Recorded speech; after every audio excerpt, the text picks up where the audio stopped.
ఎన్ని ఎకరాలు ఉంది? కౌలుకు చేస్తా. కౌలుకే చేస్తావా? సరే కౌలు రైతుల 12,000 వస్తానాయా? వేయలేవు. మరి రేవంత్ రెడ్డి 100 రోజులలో ఇస్తా అన్నాడు. ఏది ఇచ్చలేదు సచ్చలేదు ఇంకేస్తాడు. అది ఫ్రీ బస్ ఎట్లున్నా? ఇప్పుడు ఆ పెద్ద మనిషి చెప్పా కదా ఆడోళ్ళకి మిమ్మల్ని కొట్టే మోపుందా? ఎందుకు? ఇక ఏడా మనం ఎక్కి ₹6 టికెట్ తీసుకోగానే సీట్లు ఫుల్ అయ్యా వాళ్ళకే. ఇక మనం నిలబడితే నిలబడు, లేకపోతే నిలబడ్డా అంటే వాళ్ళు వచ్చి గుద్దుకుంటే అవపడతలేదా అని వాళ్ళే బెదిరిస్తారు. ఇక మనం ఏడా నిల్చుంటాం, మనం ఏడా కూర్చుంటాం. మన ఫ్రీ బస్ మంచి 6,000 వస్తున్నాయి. మీ ఆవిడకి 6,000 రూపాయలు 3,000. ఆ ఫ్రీ బస్ లో బోవుడే నెలకు ఒక్కసారి బోవుడే కట్టవంటే ఇంకా 6,000 అట 3,000 అట. ఈ నౌకర్దారులకే పెట్టిండు ఆడు ఫ్రీ బస్సు. అంతకు తప్ప వేరేటోనికి ఎవరిని పని చేయదు. బీదోనికి ఎవరిని పని చేయదు. అది 24 గంటలు కరెంట్.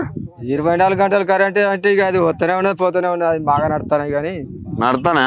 బాగానే నడుతాను. ఈ ఒడ్లు కొంటారా మంచిగా? ఒడ్లు మంచిగానే కొంటారు. ఇంకా ఏంది కొంటారు కానీ పైసలు తొందర పడేటట్టు చేయాలి. ఎవరు తొందర పడతానే? పైసలు ఇస్తలేరా? ఏమో నేను ఇంకా ఇగో నా ఒడ్లే పోలే. ఇంకా నేను ఒడ్లే పోలేదా? కొంటారంటే పోలేదంటే రెండు నువ్వే మాట్లాడు. ఏటో ఒకరు మాట్లాడు. ఏమో తీసుకపోయి లేస్తే 2 నెలలకి ఎత్తే మనకు అవసరాలు ఉండే అట్లా అని. రైతు బంధు రాదు ఇప్పుడు, కౌలు రైతు కాబట్టి రాదు. మరి అదే గ్యాస్ వాడు ఇతర ఎన్ని తీసుకున్నాడో పైసలు ఇప్పుడు గణ్య తీసుకుంటాడు కానీ ఏందా 500 ఫ్రీగా గ్యాస్ అంటే అకౌంట్ లో పడతాయి. జనాలు కూడా భలే అబద్ధాలు ఆడతారు కానీ రేవంత్ రెడ్డి ఏమో 500 గ్యాస్ ఇస్తానని చెప్తాడు, నువ్వేమో అకౌంట్ లో పడేది లేదు. వీడు గ్యాస్ సిలిండర్ ఇచ్చేటోనికే ఇస్తాండి మనం. వాడు 1100 దిగుతాడు గ్యాస్ ఇస్తాడు. ఇక అకౌంట్ లో పడేది వాడు అకౌంట్ లో వేసేదారు కాదు, దేంట్లో వేసేదారు. అకౌంట్ బుక్ పట్టుకొని మన ఆన్లో పోయి చూస్తే లేవు, అకౌంట్ లో లేవు.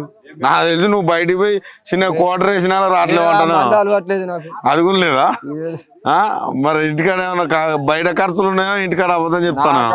24 hours పైసలే ఉంటాయి. నేను ఇంట్లో ఇక గల్లకి వెళ్ళి తీసుకొని వాడుకుంటాను. నిజంగా ఇస్తలేడా? నేను అయితే ఇంకా గ్యాస్ మొన్ననే తీసుకున్న 1100 పెడితే ఇచ్చిన అప్పటి నుంచి అలా రూపాయి లేదు, ఏది లేదు అకౌంట్లో. 2500 అన్నాడు, 2500 లేవు, మన లేవు. అవి కూడా ఇస్తానా? చిట్టు కడతానా? మీ ఆవిడ పింఛన్లు అన్నాడు, పింఛన్లు పెడితే పింఛన్లు కూడా లేవు. కేసీఆర్ ముద్దుగాని వాడు ఏళ్ళు లేనని కూడా కేసీఆర్ మంచి పింఛన్లు ఇచ్చిండు. ఇప్పుడు ఖాళీకి ఇండ్ల రాట్లు ఉన్నాయి, ఇండ్ల రాట్లే ఉన్నాయి. ఈ జతికి ఏదో పని చేసుకొని బతానా. పింఛన్ కి పెడితే పింఛన్ లేదు. మా అయ్యకు 70 సంవత్సరాలు ఉన్నాయి, ఆయనకు పింఛనే రాలే. పింఛన్ పెడితే మొత్తం వీళ్ళంతా తెలంగాణ వీళ్ళని బట్టి అడిగితే వీళ్ళు సపోర్ట్ చేయరు. ముచ్చట చెప్పు. వాడేవాడు మా ఏరియా ఇప్పుడు ఎంపీకి వస్తాడు కదా, అది తెలుసా అసలు? నాకు తెలియదు. వాళ్ళ బిడ్డ తెలుసా? వాళ్ళ బిడ్డ కూడా తెలియదు. వాళ్ళ బిడ్డ ఏరియాలో మాకు ఎవరు తెలియదు, ఒక దయాకర్ తప్ప. వాళ్ళు పోటీ చేస్తాను కదా వాళ్ళ బిడ్డ.